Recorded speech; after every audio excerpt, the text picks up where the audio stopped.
Hello, weary traveler. I'm not sure what strange magic must have brought you here, but you have stepped into a realm of my creation. A sprawling city filled with danger and glory, and most importantly, lots of gold. I call it Isla Numus. Who am I, you might ask? The name is Jajim, and I'm the patron deity of gambling. Long story short, this group of idiots, or as you may call them, heroes, made a bet with me that they had what it took to make a vast trove of gold, but left some of the key details blank, so I filled them in myself. I sent them to this pocket dimension, into the city I had created with brand new bodies they'd have to attune to. Can these fools pass my test, or will they be trapped here forever? So, experience my world of trials and tribulations, and join alongside this posse of pitiful people, or as I like to call them, the Criminals of Isla Numus. Welcome back, everybody, to another episode of the Criminals of Isla Numus well, it's not the podcast, we're Sessions of Your Heroes, but the Criminals of Isla Numus is the show that we're doing right now, which is a Dungeons & Dragons 5th edition actual play podcast set in the homebrewed world of Isla Numus, where 5 people at the table with me were dropped. Actually, that's not entirely true. 4 of them were dropped in, one of them was already there, but whatever the case, have been put on a mission from the deity of this pocket world dimension thingy to accumulate a total of 1 million gold pieces or be trapped here forever. I just don't want you guys to lose sight of that. With that being said, let's introduce the players. To my right, we got Dave, who plays Maki. Yep, I play Maki. That he does. And he's a shadowy sorcerer who also recently hit the gym. And drank an egg. And you know what? I think that egg had some effects. He got maybe swole. It was the magical arcade. Well, you are a Kenku, so do Kenkus lay eggs? Did you just wake up one day and your behind was kind of sore, and so you were like, what's this thing? Cracks it open and drinks it. Oh, you cannibal, you. You drink your own child. You nasty cannibal, you. Moving on, we've got Fatty Lumpkins, who plays Keto. Yes, I do not play Maki, I play Keto, and I recently developed an anger management problem. So in addition to being an Echo Knight, I am a raging barbarian. Oh, I was just going to ask, do you have a problem with your anger, or do you have a problem managing other people's anger for them? We'll see how that plays out. You're like a backseat anger person. You're like, stop being so angry up there. You can't be just beating people to death. But who knows? So far, you have been doing a lot of the beating people to death. So that'll be interesting. Next up, we've got Quinn, the person who's playing the only character from this very world, which is Feather McGregor, a.k.a. Lil Sauce. Yep, that's me. Very much going on in his life. Got a lot going on, with these guys. Realizing that I'm in a pocket dimension, but also the blank space stuff going on. Could go a bunch of different ways here. I'm conflicted. And all the stress that they put on you has clogged you up. You haven't pooped in as long as they've been here. It's been about 2.5 weeks. Yeah. So, and that includes in your fight against the Allosaurus, man. He had days worth of food just trapped in there. Oh, It says he's a Kenku. Does that mean he also hasn't defecated at all? That's what I'm saying. I don't think he's gone. I don't think he's gone and sat on the pot in a minute. I was about to say a day in his life. A day that he is never. Is never. So hopefully he gets some laxatives. Hopefully he eats some fiber. And today, Do Kenkus have cloacas? I'm going to just say, You know, I'm I'm gonna Let's say have a yeah. good 15-minute discussion on this. I'm pretty sure they did that on the Adventure Zone. They had a whole discussion about cloacas. Understandably. Yep. So we won't do it since they did it already. All right, moving on. We've got Jackson, who plays Diaz. I like saying it like that. I don't know. Yeah, I play Des. He's a ranger now. Was a fighter. I had a fun fact about Des, but now I'm curious about Kenku anatomy, and I think Des is going to go explore his body. He's going to find some interesting facts about himself today. That's what a cloaca is. Des, what are you doing over there? Censored. And last but not least, we've got Cameron. Cameron is playing Rorick, the only goblin in the troop. Yeah, that is a true fact about Rorick. Accurate facts, that's what I do. My name is Skylar. I'm the game master, the dungeon master, and the sexy master. And let's jump right back into things.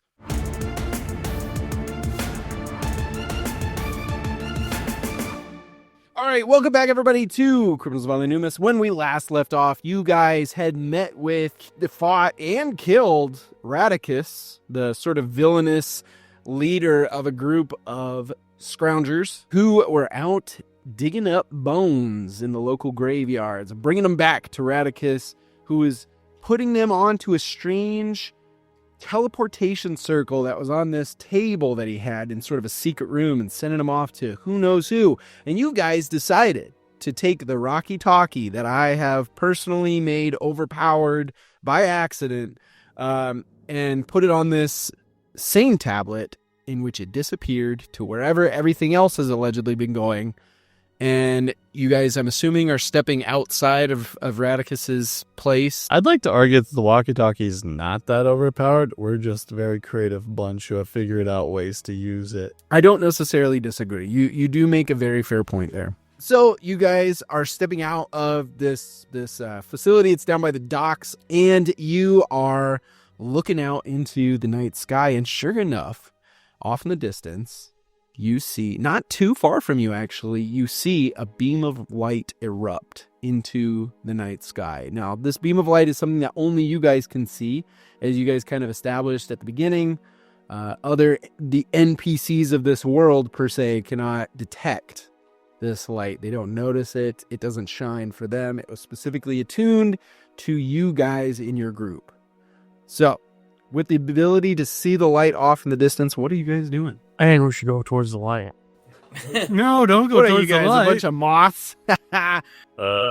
No. Okay, so your group of moth-like creatures move towards the light with eyes wide, almost hypnotic. No, I'm just kidding. But you do move towards the light, and it ends up taking you maybe almost honestly a mile into the Wakandale District. Now, the Wakandale District is very different than the districts that you guys have been in thus far. I don't even think you guys have necessarily really been in the Wakandale District outside of maybe just like passing glance. This medium-sized district pulsates with energy. It is a series of factories and warehouses. Some of them currently functioning even into the late night that you guys have kind of found yourself at. Some of them closed down, dark and seemingly decrepit. But whatever the case, you hear the rhythm of drums, of sounds that float through the air amidst all of the factories and businesses that still remain open.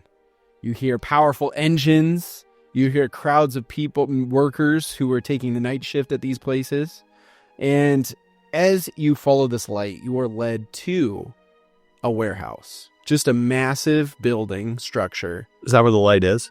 Yeah, it's coming out of the center of this place, yes. Cool. With you guys having found the source, what is your plan? There are front doors. They're open. There's lights on inside. And there's an individual, almost looks like a bouncer, is standing at the front door.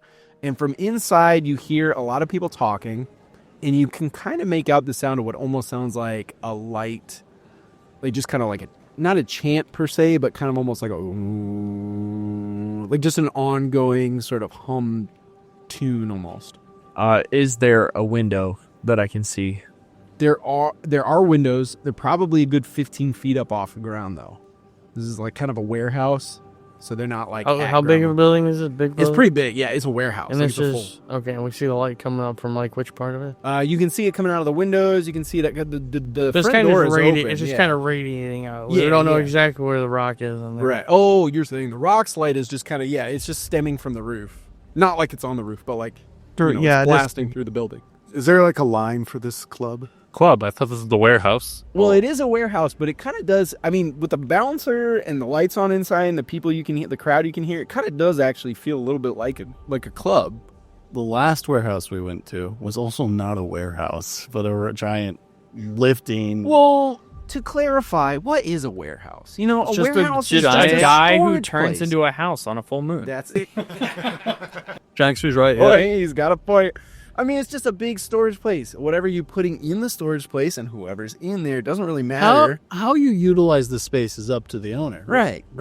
What are the wares that are being stored here And when's how does in the house? Yeah. The house of dancing. To answer your question, Dave, about the line, it's not so much a line. I think there might be a couple of people that are outside taking a smoke, and then there's a lot of people inside. But there's no like line suggesting that the place is full or anything like that. Oh, okay. Do we hear anything coming from it? Yeah, you hear a lot of people talking inside. Like you can tell it's a pretty big crowd in there.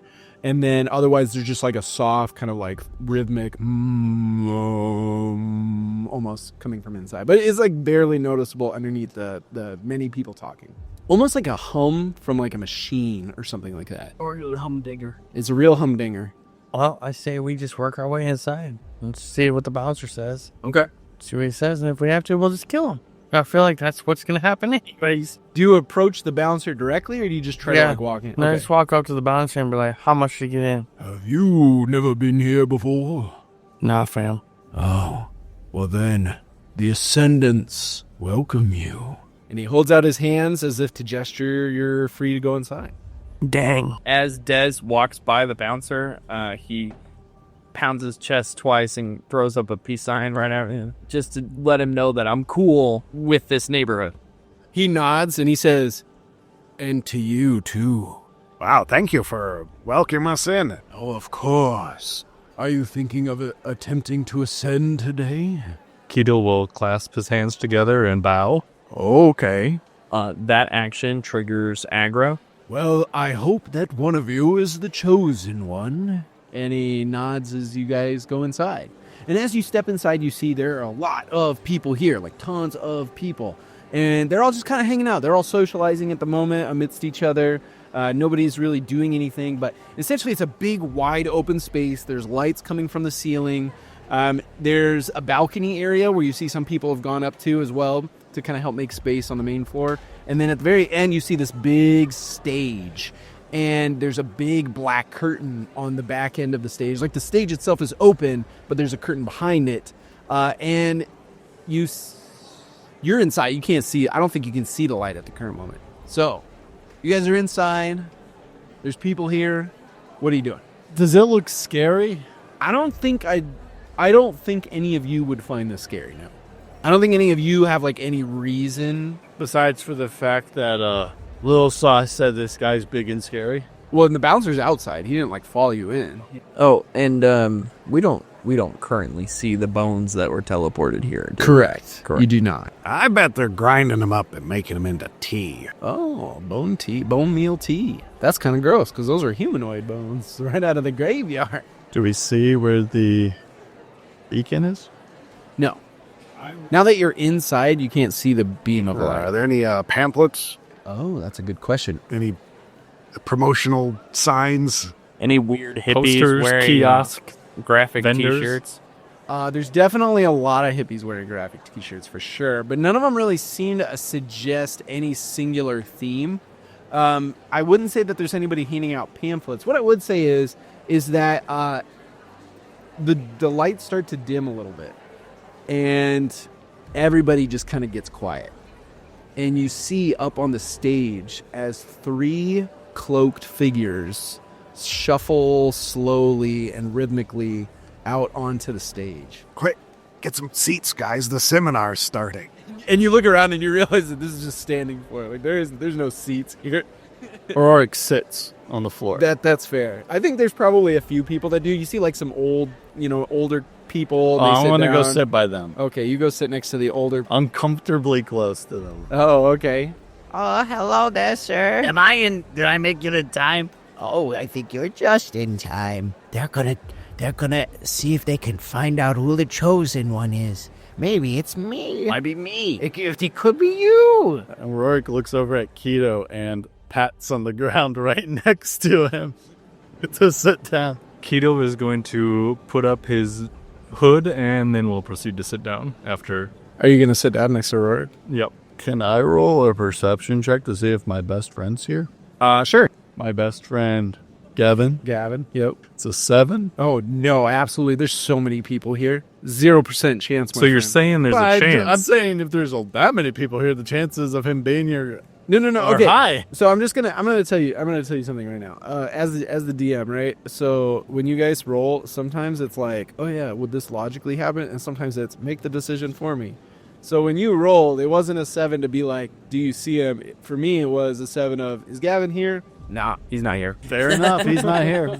Because I was going to save my spot next to me for Gavin in case if he was here. After you offered it to Keto? I was looking around before Keto sat. He's got two sides. He's got side. No, the other side's taken up by the old people. I will shove them out of He the just way. pats on the old lady's lap, like, come sit with it. Sorry, Gavin needs to sit here. Where is everyone else? I'm talking to Dez. I'm saying, I wonder if that Shadowcaster guy's here. I mean, he was collecting bodies. My second best friend. Dez nods along, and he motions to Maki to follow him, and Dez is gonna stand right in front row. Okay. Yeah. Maki follows him. All right, sounds good. Awesome. So Start a mosh pit. yes. You guys watch as the ceremony starts to proceed.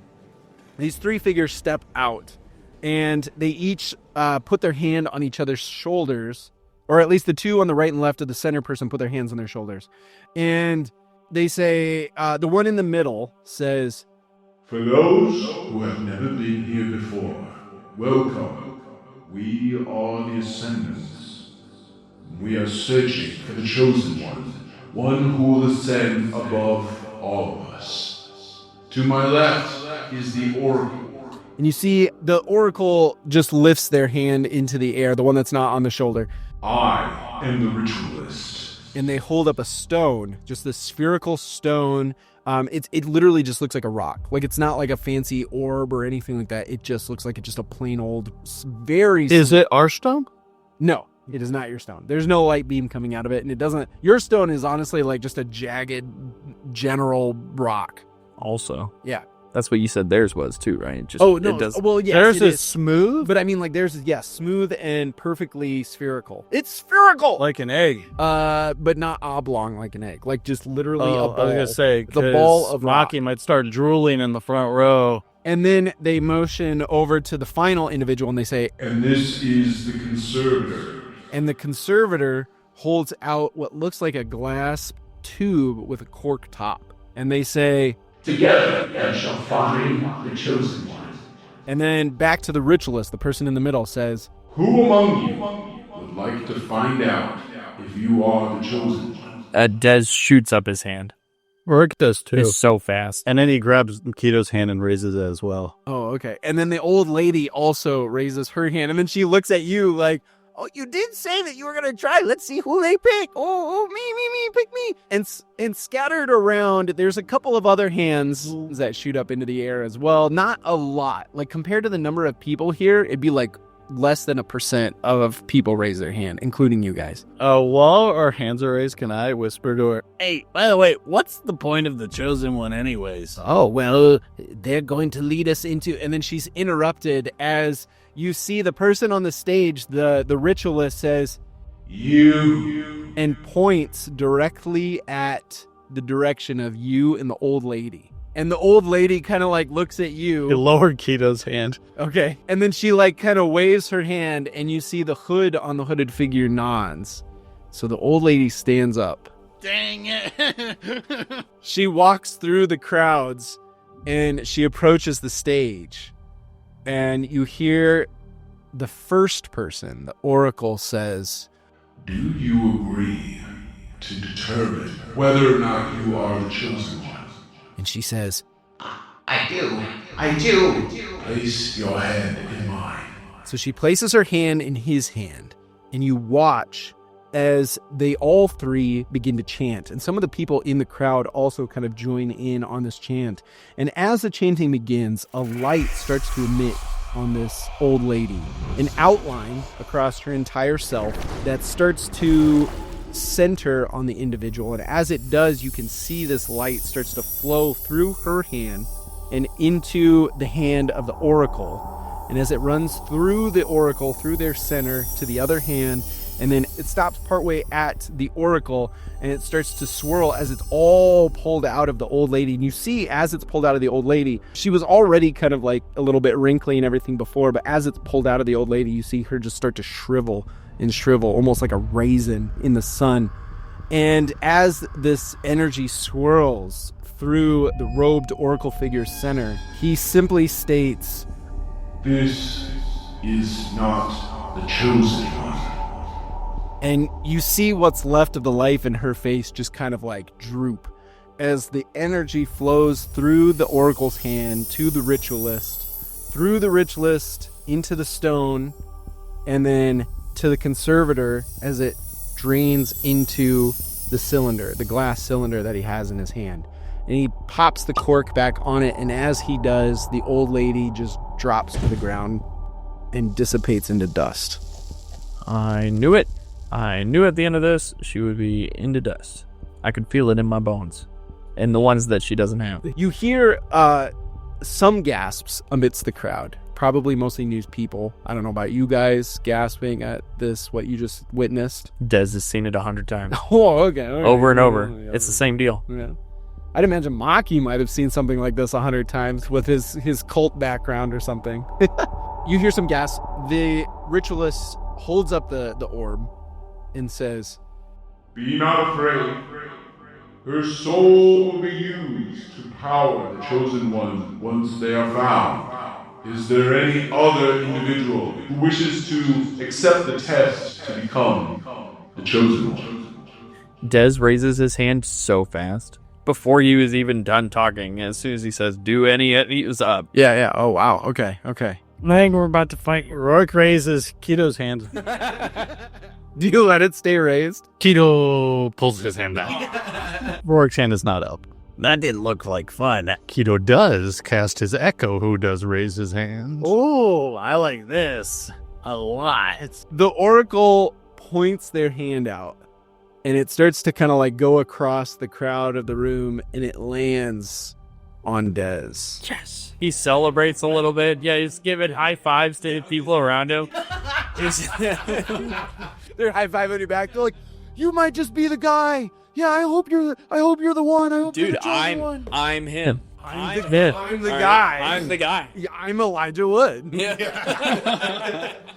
You go up, the dude touches you, and you just see your 100 lives count just go. Brrr. You approach the stage, and just like before, you brush past the dust, which is already starting to kind of just blow off the stage. And the oracle holds out their hand to you and says, "Do you agree to take the test to see if you are in fact the chosen one?" I'm gonna do the perfect mockery of the old lady. I do. "Then take my hand."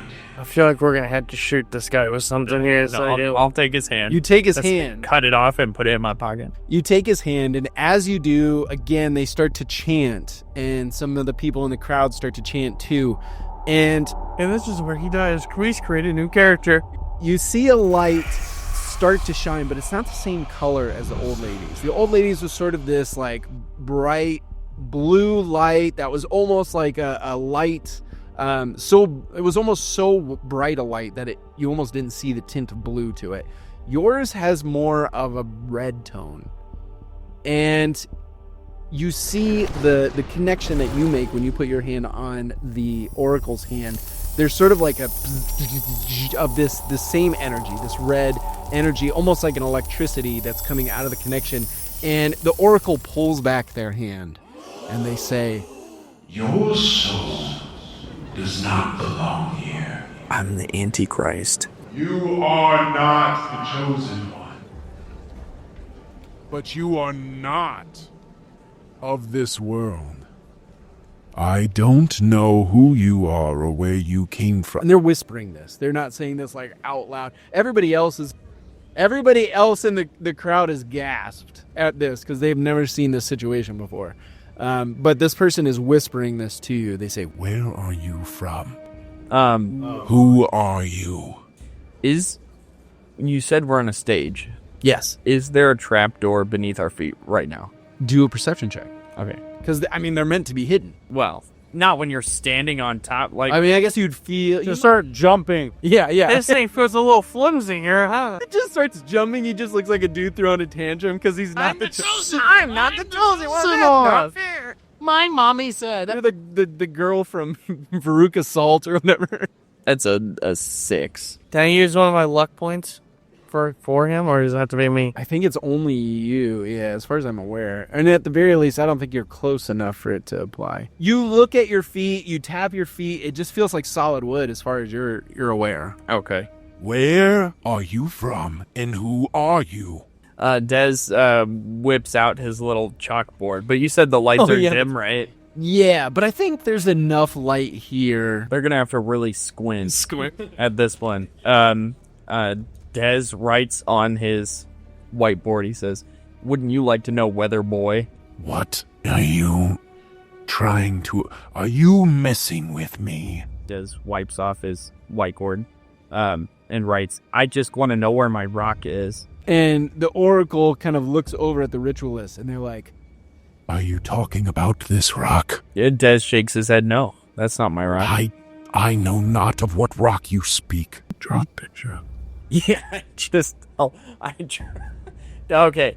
I draw a picture from memory of our rock and point arrows to it. The conservator steps forward and says, He is a foolish bird.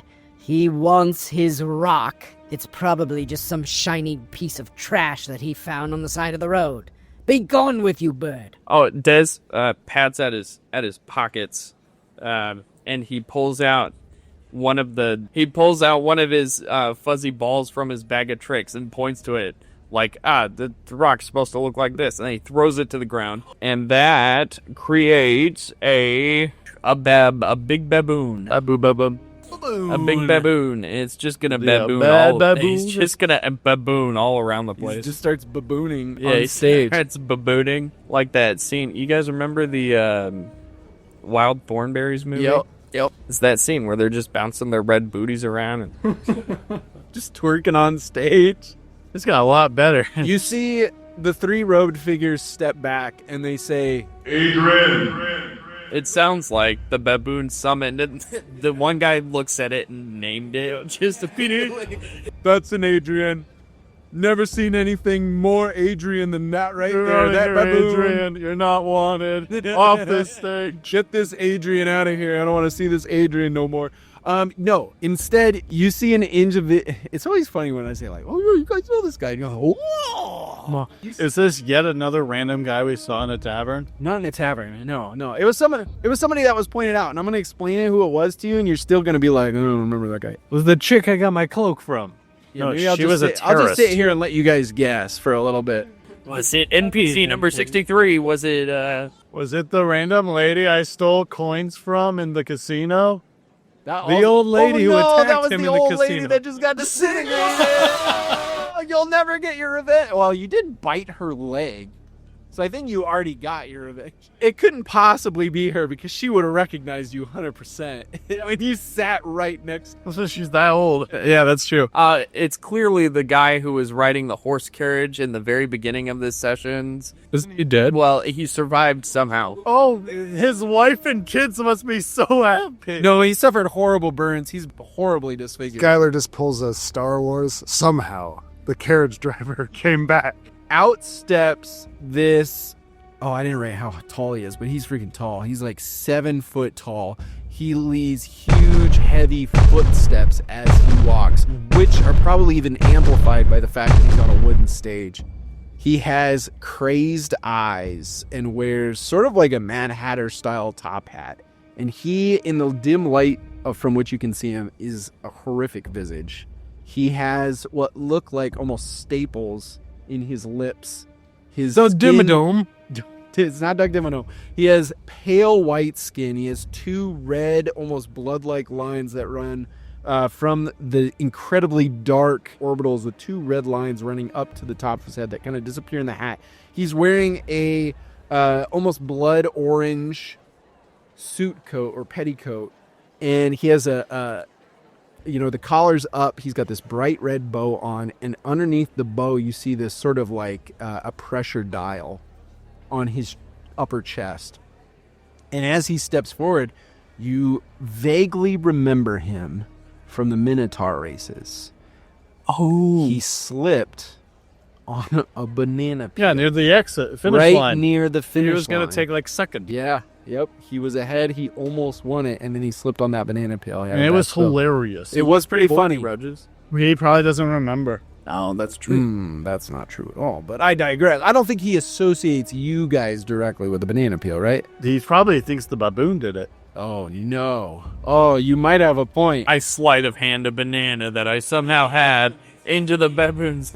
He sees the banana. So we recognize this guy, though? I think you guys vaguely, that was the only interaction that you guys had. Keto is going to don the Minotaur helmet. Okay, just rub some salt in the wounds. He approaches. Is the baboon doing anything in reaction to this, or is it still twerking? I think it's still, baboons don't really care. Okay. That's a staple of baboon culture is they just don't care. Sure. I think he's still, jumping around being a monkey. Okay. So, I'm going to need you to roll for the baboon a strength check as this Adrian character just reaches down and tries to grab it in a grapple around the scruff of its neck. That's a 13 for the baboon. He reaches out to grab this baboon, and the baboon dodges out of the way ever so slightly and then continues twerking a couple steps away. Nice. Am I close to the thick curtain? Yes. I would like to, while people are distracted by the twerking baboon, sneak behind the curtain. Okay, do a stealth check for me. Okay. And you can do it with advantage because you have the baboon doing its thing. The distraction. Yeah. Like all eyes and the whole thing are on Adrian and other Adrian, apparently. Oh, what do you give me for a 33? I'll give you three schmeckles. 23, not 33. 23. Cool. I'll give you 2 schmeckles. No. Okay, you slink off into the shadows of the darkness and disappear behind this. There's like a split, right? That's kind of like layered over itself. Well, you find it and then you just slide right up into it rather than like trying to climb under it or anything like that because it's heavy. Right. You just slide right between the sections of this curtain and disappear behind the stage.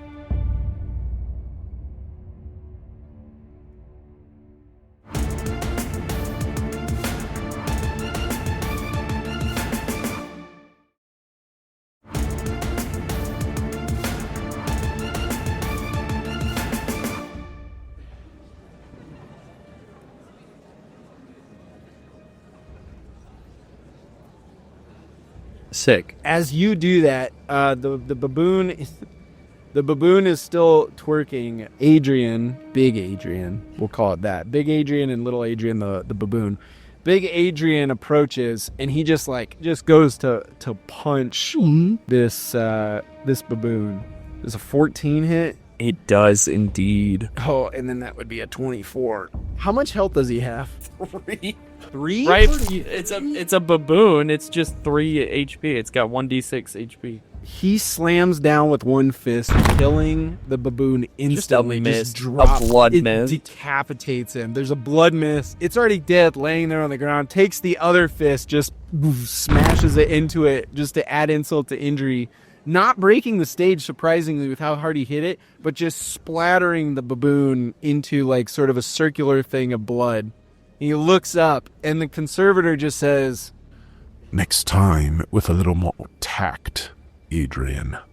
And with that, Adrian walks back over to the corner of the stage. Well then. He's still on the stage? Yeah, he's kind of off in the corner. He actually kind of disappears in a particular shadow, but now you know he's there, and you can kind of see just like a slight glint off of whatever light is coming It's down. like a Roomba returning to its docking station. They look for the next chosen one? You hear the conservator say, "A moment of your time as we clean up this mess." and he snaps his fingers, and another cloaked individual, different cloak color though, right? So these guys all had purple cloaks, which you guys actually, you specifically, Little Sauce, recognized from the vision that you had when you were looking at the memories of Radicus. It's the same color cloak as the people that came into his store or his business and got him to do the job in the first place. You see another individual in just like a plain black cloak, and you see an arm reach out from it, and a magical sort of shadow stems from it and sort of encapsulates this blood spot on the floor.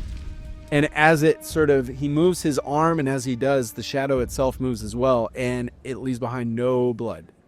And then he does the same thing, continuing over to the dust pile that was the old lady. So you're behind the stage. What do I see? Yeah, so you obviously see all the ropes and levers and everything that usually would like pull a curtain out of the way and stuff like that. You also see off to the right side of the stage, there's a section that you see some stairs go down. I am going to peek around the curtain. I'm good. Who wants to make eye contact with me? Like in an uncomfortable way? Keto has actually followed Adrian and is now just kind of stationed behind Adrian. Oh, Rorick 100% would have followed as well. On the stage? No. Because I thought you said Adrian was like off the stage, just kind of lurking like he's in the shadow. The back corner of the stage. He's just going to position himself inconspicuously near Adrian should a sneak attack be warranted. You're in the front row of the crowd on that side of the stage, closer to Adrian. Sure. Okay, that works for me. And then Rorick followed him. I do want to add that Rorick's jaw has visibly dropped ever since he saw the baboon get smashed, and it has not gone up yet. Okay. So he's just following Q. Your jaw is dropped down, and as you pass by, there's this just random dude that says, "Oh, you keep that open, there's going to be a fly that'll go in there." I turned to him going, Maki's been smashed. Look, he's smashed. Look at this. And then Maki, are you also going with them, or are you... Maki, do we make... I peeked around the corner I of would the... be probably looking for you where you went. Oh, okay. Since you were right there. I point to me. I point to you.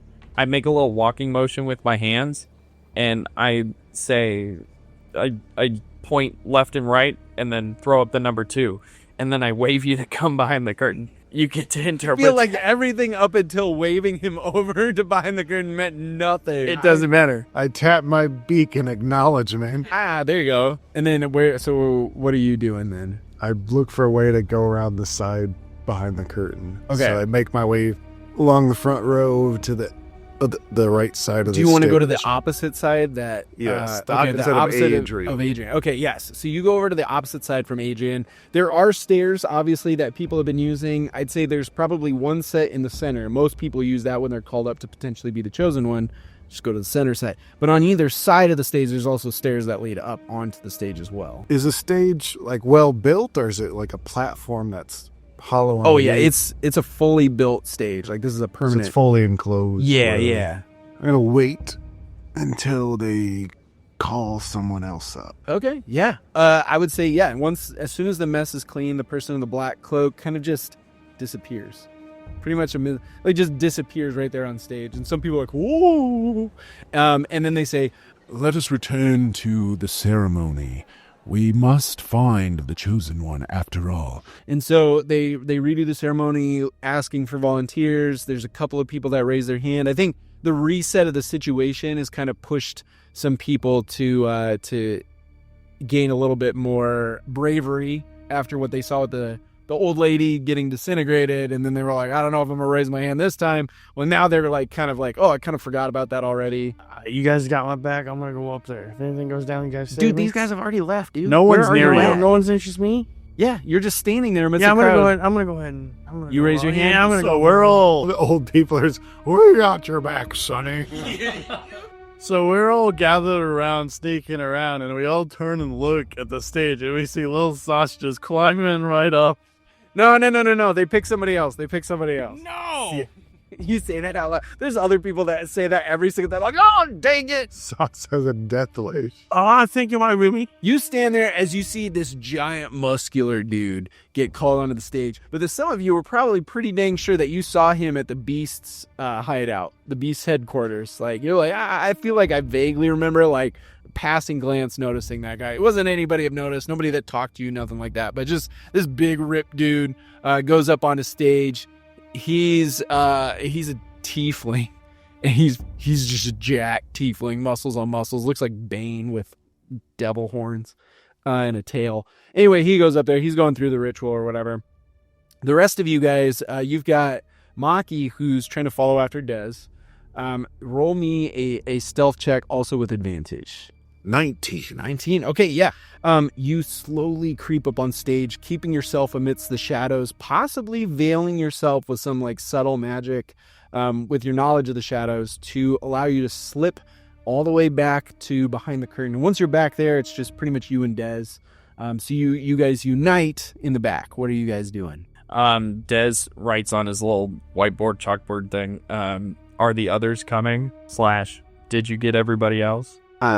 I peek out behind the curtain and look. So you see Lil Sauce out exactly where you left him, and he's got his hands crossed. He looks really grumpy and upset that he didn't get chosen. You see Keto and Rorick, and they're over on the opposite side of you, on the other side of the stage. They almost look like they're creeping on Adrian, like they're just like focusing on him rather than all the stuff that's going on the center of the stage. Like they'll glance over every once in a while, but their eyes are focused mostly on Adrian. Okay, let me see if this works. How far how far away from us are they? Stage is pretty big. I'd say like 50 feet or so. I mean, technically you could go over to the other side, but then you're walk standing across the stage. Well, then you're standing like right next to Adrian if you go over to that, because he's like taking up that corner back there. He's like in America's Got Talent or any of those other shows where you've got the host dude that's like behind the curtain. He always stands there right on the edge to let people in and everything like that. And then he's just doing commentary. Adrian, on the other hand, is not doing any commentary. He is completely stoic. Stone-faced. Possibly literally.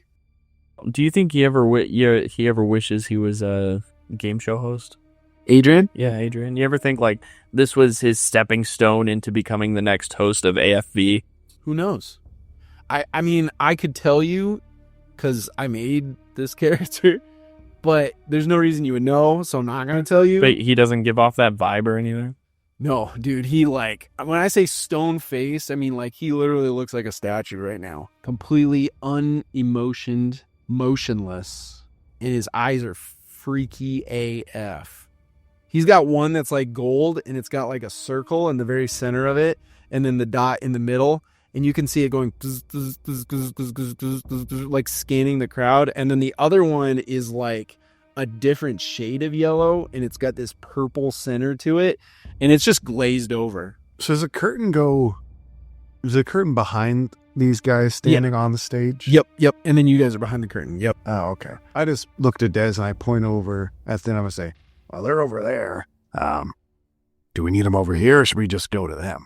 Dez throws up his chalkboard and chalk in the air and starts marching towards the staff. Nice. Okay. The stairs behind the stage. Okay. Yes. I'm going to use a spell slot to cast Silent Image. Oh, okay. Over where you guys are standing. Well, are they standing? They're standing to the side of Adrian. Yeah, like off the stage. I just imagined we're by the wall. Yeah. Right by where Adrian's on the stage. So like right by the stairs that would lead up onto the stage where Adrian is. They're just kind of over there. Yeah, okay. So I create a silent image next to him, and it walks in front of him then. It waves up like in front of their face and gets their attention. You guys see this image of Maki. Oh, it's of you. Yeah, I made an image of me. I didn't say that. I just imagined. Oh, well, that's what I was like. I wonder who he's going to make it Who's look like. Maki trying to get the attention of? Adrian or us two? No, you two. You two. Yeah. Rorick waves at Maki and then elbows Keto, who's been fixated on Adrian this whole time. He elbows Keto and he points at Maki and then waves again. And then Maki's image points over to where the real Maki is. And you see the real Maki waving to you guys from behind the curtain. Rorick raises his hand and waves really higher now. Oh, he's beckoning them. Okay. I think he wants us to go over there. He beckons you guys. Keto will give him the signal. Adrian hears this. He tries to improve upon Dez's hand signals, but he pretty much does the same thing. But he points over to like the stairs on that. The opposite side. From Adrian. Yeah. And does the little walking symbol. Yeah. And then Keto looks and then over at he also he points over Does he say where Sauce is too? Like out in the middle He's of the like in crowd. the middle of the crowd. He points to Sauce and like makes a motion to grab Sauce. This is really important. I am going to roll insight. Because if I fail, Rorick is grabbing a random person to just bring with us. I was really hoping for like a 1. That's a 19. I think Rorick knows think you exactly understand. what he means. Yeah. You look over, you see little Sauce with just this like angry, grumpy look on his face. Yes. Rorick is going to then walk over to get little Sauce. I'm guessing Keto's with them. I did have a question. Yep. So Rorick sees these guys with purple cloaks on. Yep. But do people in the crowd have purple cloaks on? No. Crowds has any cloaks on? Not anything that wouldn't be outside of like an everyday wear cloak. Okay. But they don't feel like they're necessarily part of this. They just feel like attendees that are hoping that they might be the chosen one. Okay. Or they're just there to see the chosen one get chosen. So, okay. So you guys, you grab Little Sauce. Are you going with them? Yeah, I'm supposed to go up there. I'm trying to be the chosen one. I was going to attack him. I was going to figure this out. Later. No, Tomorrow. why not now? Because they want us to go backstage with them. Yo, backstage. All right, so you guys all head over to the other side of the stage, and you guys get over to the other side of the stage, the stairs, and I need you guys to do sort of like a collective averaged. I'm going to average your stealth roll here, which I'm sure Rorick is going to help quite a bit. I have a 19. I had 12 total. 7.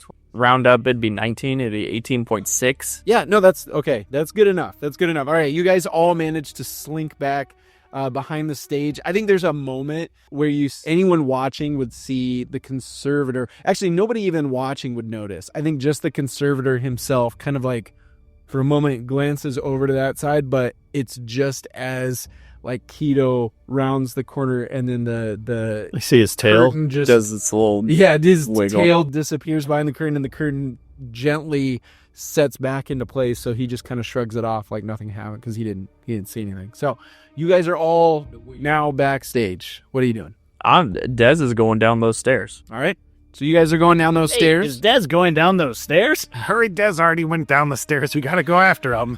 You guys all rush to catch up with Dez. You go down these stairs, these wooden stairs, and it leads you down sort of back and below the stage. So this is sort of like a basement section, a small basement section of the warehouse itself.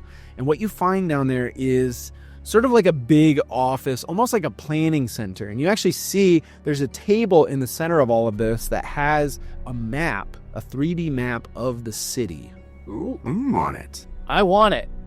It's the whole, it's like the table is part of it. Like the table top, it was built Like into, it's a diorama. Yeah. And then over in, actually just do, anybody want to do, I don't know, some kind of perception check or anything else? What are you guys looking for, I guess, would be the key question. Is there anything weird about this map? It's not like Steve Buscemi's map in Spy Kids 2 where you can, things that are moving on the map. No, that's not what I meant. What I meant is like, it's one thing if it's like an exact replica of like the town, but Sure. like, say for example, there's just a giant monster on it or yeah, something. no, I get what you're saying. Or like there's a lot of figures or like X's and stuff. Cthulhu is coming out of the ocean. Because it's one thing, because it's like one thing if it's just like a regular model, but like if there's particularly like notes or shapes or stuff that's like not normal. Well, this guy's just a kaiju enthusiast. He might be. He's got a model of his kaijus on his. Yeah, that's actually a really good question. Roll me an insight check to see if you kind of like notice. That's a 1. That's a 1. You fall. I, Cameron, know what to look for. Rorick goes, oh.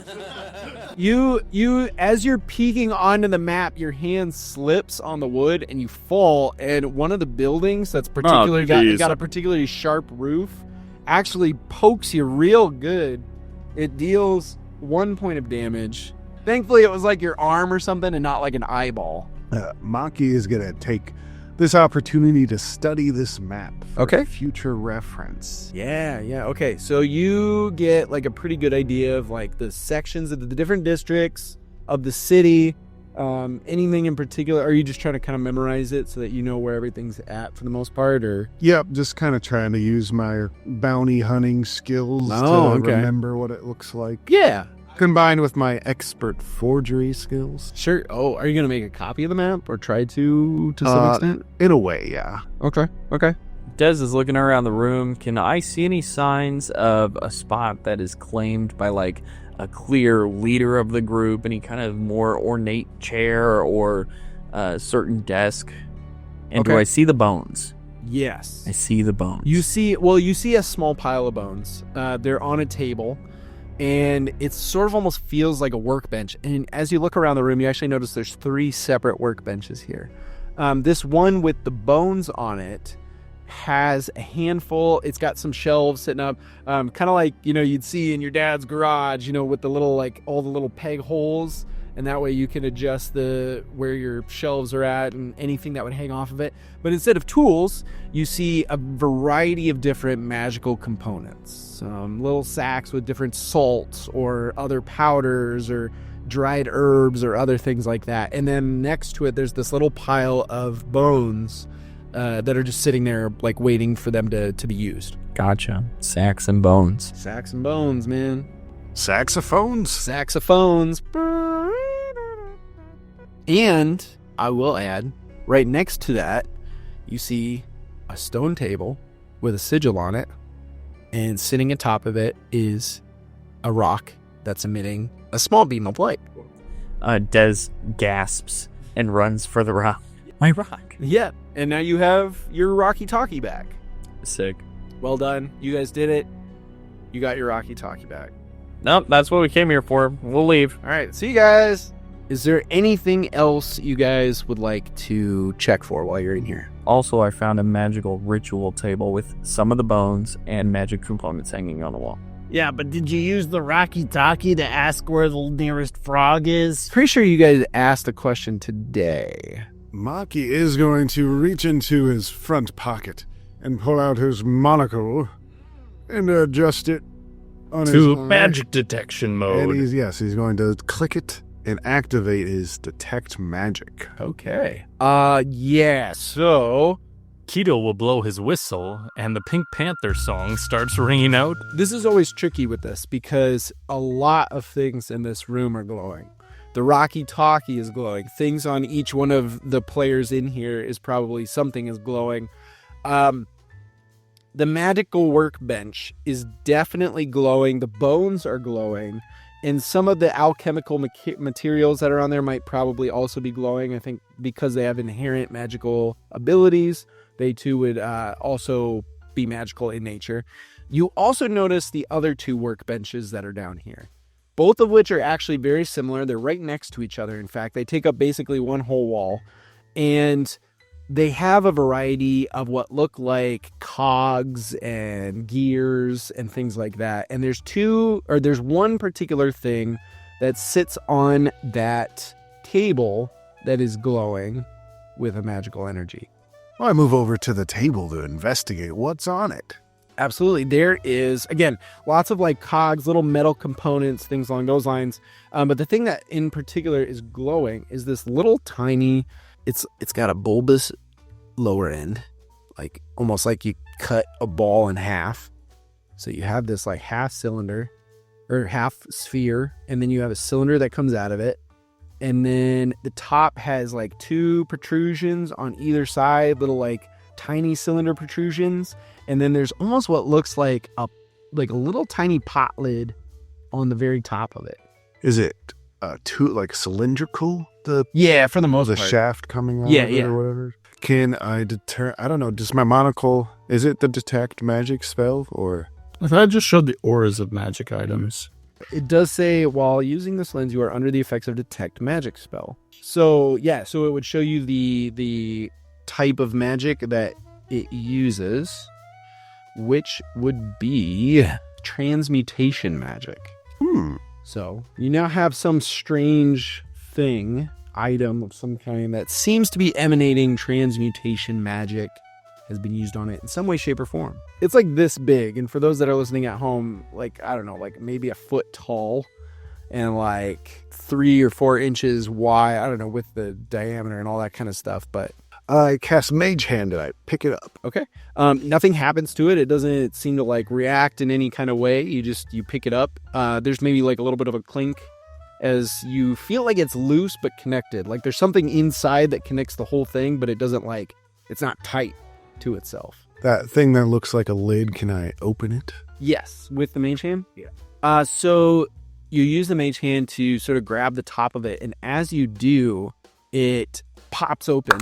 Uh-oh. And there's like a little head, a little like robotic, almost mechanical head that pops out. It's got these big eyes, and they kind of go like out like cartoonish, but it's almost like little tiny spy glasses when they like extend out and then they recenter, and you can see them like spinning and adjusting as they look around the room, adjusting their depth of field sort of to make out whatever's closest to them in a better clarity.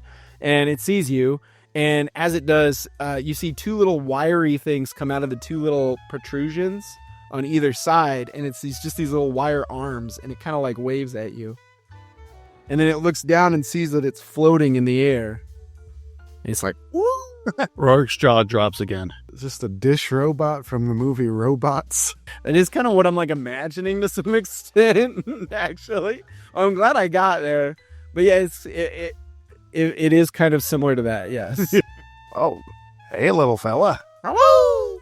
Are you guys seeing this? This thing's talking to Yeah, me. you guys see it. Frog! Floating robot of greatness! I floated over to Rorick and see if he wants to grab it. It reaches out its hand as if to shake. Rorick does like a little dance in its place, and he runs over and it goes to shake its hand. And he grabs it with both his hands and then holds it up in his air and goes, Frog!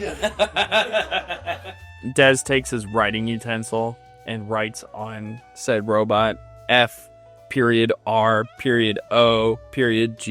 And you have until next session to figure out what that means. I just said. Well, like what it represents. I just said. What? Floating robot of greatness. Nice. Okay, I didn't pick up on that. That's pretty great. Okay, yeah. When you write on it with the chocolate, like the Pillsbury Doughboy. It's giggling? Yeah, it's kind of. Oh, this is great. All right, repeat after me. I love you, Rorick. Oh, this is great. All right. I think we can leave. This is a huge success. I see this as an absolute win. And then we... And maybe you'll remember this pet better than the other pets you guys collected and have disappeared from everyone's... Yeah. I was re-listening in the past episode, and he had a pet bird that he would just point to. And you had a frog. I had a little frog named Glub. Yep. And they're gone now. They're just No. wow. He's a free bird. He's a free bird. That's And right. he's a free frog. There you go. But now you have a new frog. And this frog, And it's a robot. you can say more than Glub. Don't leave this one in your pocket when you do laundry. I made that mistake one time. As you guys are having a good time with this, you hear a final couple of words coming from upstairs. It's been kind of like semi-muffled the entire time, but you hear, Thank you all. Perhaps we will find the chosen one next time. and you hear a lot of like cheering and cheering, and which is kind of disturbing to think about, that people were like disintegrated up on stage and everybody's like, all right, well, next time maybe we'll get them. And you actually see amidst this room, there is a door with four glowing letters on it in red. EXIT. Interesting. I don't know what the frog door means. And then in but- parentheses it says, above it says emergency. Okay. Emergency frog, guys. I think we should wait and confront these guys and kill them if we need to. Why did they need bones? I think we should get some answers. We'll surprise attack them. We'll hide. They come in, we'll just jump them. Is there cover in this room? Not a lot. We I mean, could you could flip get under the the table table. over. Yeah, I mean, you could. Yeah, I guess you could. Do you think this warehouse is stone or is it wood? Is it like a big barn? Go knock on the wall. It's metal. It's metal. Yeah. Which actually, a lot of things in the Wakandale District are actually metal. So do we stay and jump these mofos, or Yes. Okay, why do you really want to do that? They wouldn't let me be the chosen one. Oh, understandable. Des, I had a plan. it's an agreement. I mean, would I be the chosen pro now? But I was gonna, hit him with this, hit him with that, and then I was gonna take him all. You were just gonna attack them in front of the crowd. Give him one of those, and then a little bit of, and then, Here's what I'm going to say. Dave, Maki, as you are copying the map down on a piece of paper, let's say, you notice what seems to be like a little flag that's coming out of a space in the Mediumville district. And you notice that there's writing on this flag. I look closer to see what the writing says, if I can make it out. It says, Unknown Euphoria Distributor. And Little Sauce, you look at the map. I don't know if Maki points this out to anybody else, but if Little Sauce, if you looked at the map, you would notice that it is pinning the exact spot where the Rock Bottoms Club is at, which you also have that note that said to meet with somebody at the Rock Bottoms Club that Royaticus was getting his Euphoria supply. And just as you're finishing kind of like putting this all together, you hear footsteps, 3 sets of footsteps coming down the stairs to this basement section, and then a 4th very heavy set. Normal. I think maybe we should leave. Keto's at the door already. I grab a bag of bones off the table. Oh, he's got the magic bones. So is this map like an exact replica of just the West District? No, it's the whole city. I'm fine with leaving, but I ain't happy about it. Is it really spot on? Yeah. Can I grab Little Sauce's treehouse? Yeah, you find it on the map, and you rip it right off. This is awesome. Look, Glenn, I run over to Little Sauce and go, look, Little Sauce, it's your house. Now they can't track us. And I threw it into my bag of holding. As you show it to Lil Sauce, you notice one thing that catches your eye just before he throws it into his bag, and that is a big red question mark has been marked on your house. And then it gets thrown into his bag, and you guys quickly shuffle out the door as the footsteps start to reach the bottom of the stairs. And with that, we will close out tonight's session.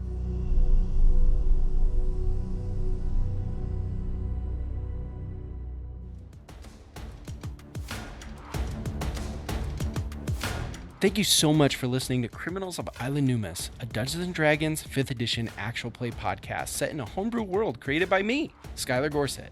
If you've been enjoying our show so far, be sure to like, follow, and subscribe wherever it is that you're streaming from, whether that be Spotify, Apple Podcasts, YouTube, or anywhere else that podcasts can be streamed. Or just check us out on our website, sessionzeroheroes.com. Additionally, if you enjoy Coin, you might enjoy some of Session Zero Heroes' other shows, such as our Benders and Brews and Avatar Legends Actual Play, where we jump into the world of Avatar The Last Airbender and Legend of Korra using the Avatar Legends system created by Magpie Games. Or one of our various one-shots, which we are currently coming out with, where we use a variety of games and TTRPG systems to tell a variety of fun, exciting, emotional, and hilarious stories within our group. We have all sorts of other content that we highly recommend checking out within the SZH channel, and more to come in the future.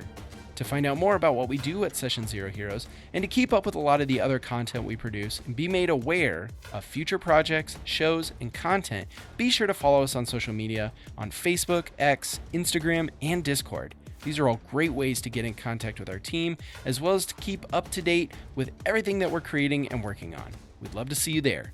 In the meantime, thank you so much for listening, and don't forget to stay curious, stay heroic, until we roll again.